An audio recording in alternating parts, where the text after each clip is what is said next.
Phang is known or been around for quite some time in quite a few industries. I'm known in the broadcast and film industry. I'm known in the classic car industry, and I'm known as an artist and a photographer. I came back to Jamaica in 1980, and I came back here to work in a business, start a studio, and I worked at that for almost 10 years. And that was creating radio and TV commercials and documentaries and all of that. I moved slightly away from that so that I could pursue a lot more of the film side. Foreigners coming into the country and wanting to do commercials and working on movies and that sort of thing.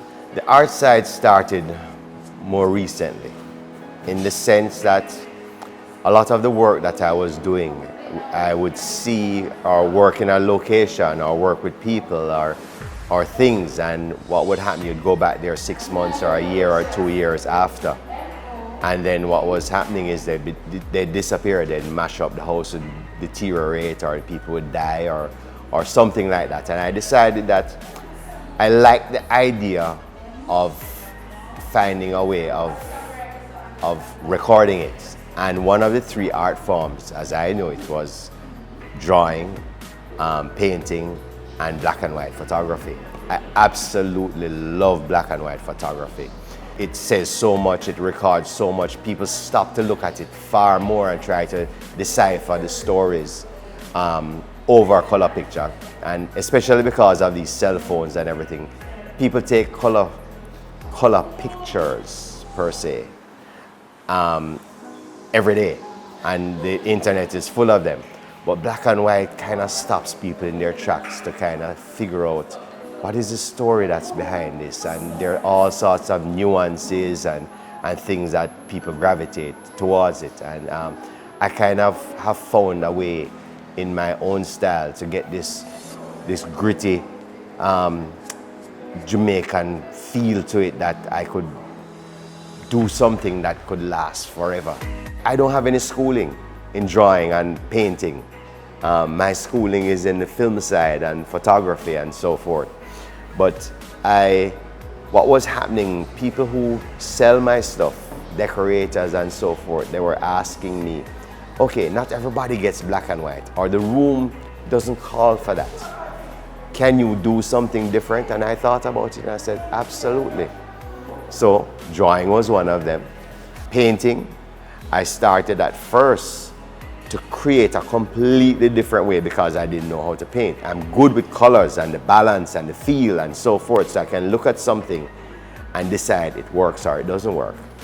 And we decided with a young student that we'd sit down and look at models and actually paint acrylic on the models. So she started painting on them, and I was, no, let's add this or change this. And then I started picking up the brush and adding and so forth. And it was completed, 2 hours for each model. And I was really, really happy with how it looked. And I photographed for about 9 hours after that, getting all the different poses and the feels and doing the touch-ups, constantly. And I did that 3 years ago, I think 3 years. And I followed up. That series still continues to do well. I followed up with another one where I had no help at all. I just did everything. And then I went from that now into this year, where I'm actually taking a blank canvas and painting direct to it. And like I said, no training, all self-taught. But that's good because what it does, it brings a freshness to it, it has a different look. My inspiration comes from any and everything. I'd be in a room and I'd see somebody, and I'm sure it's especially women, and I'd look on and I'd say, in my mind, I could do something with that woman. She has a particular body shape, she has a particular look. If I add this and I add that or whatever, and there goes my training and experience in the film industry. I can remake somebody in how if she needs to be African, if she needs to be this or that, or in combination with a little boy or a man in the shot, then I can create this or create that.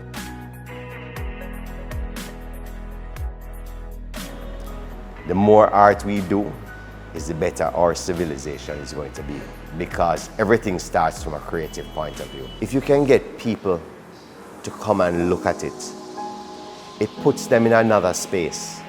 It relaxes the mind, it opens their own creative, and one creative going to the next, going to the next, going to the next is what moves and helps to move that flow, that energy around, that moves civilization or gets people thinking about the greater good and what form needs to be taken to move humanity in a particular direction. Our issue with art in Jamaica is that artists don't have places to show their work. There's a hashtag and a movement going on now, Kingston Creative, which is trying to turn all these empty spaces and empty walls downtown into an art space. I think it's a great tourist attraction, or it will be, especially downtown here.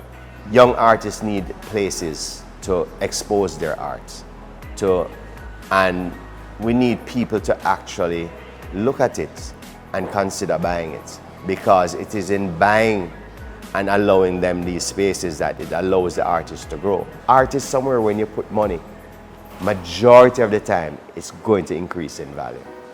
And it has. And Jamaica has a tremendous amount of artists out there whose work is selling like anywhere else in the world. The future is very, very exciting. I have plans to do my own gallery within the next 24 months, and it's gonna be something that people they're gonna absolutely love it. It will give me more time to create more. It's gonna have all the souvenirs, everything from postcards and keychains and t-shirts and huge, hopefully, 6, 8, 10-foot pieces on the wall. I'm gonna have guest artists there every week. I'm gonna have a rooftop that I can promote other artists and so forth, other art shows. It's gonna include, all the decadent things that you can do that you'd want to consume, wines and chocolates. And I'm gonna have partnerships with people that you come in to look at art, you can also enjoy that. Where we are now, this is inside of Swiss Stores downtown on Harbour Street. It's home to a couple of variations of business. Swiss Stores has their jewelry and their watches and everything in here, but there's also F&B, which it's a restaurant here. So there's quite a few people from downtown that come in here for coming at all at the same time to get many different services. And the food is really good here. So there's a lot of my work here. You can find me here.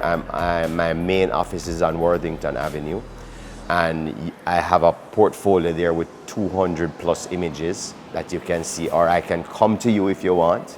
I'm easily found on Instagram and on Facebook, and my website is all the same name, Craig Phang Photography, or Google Craig Phang.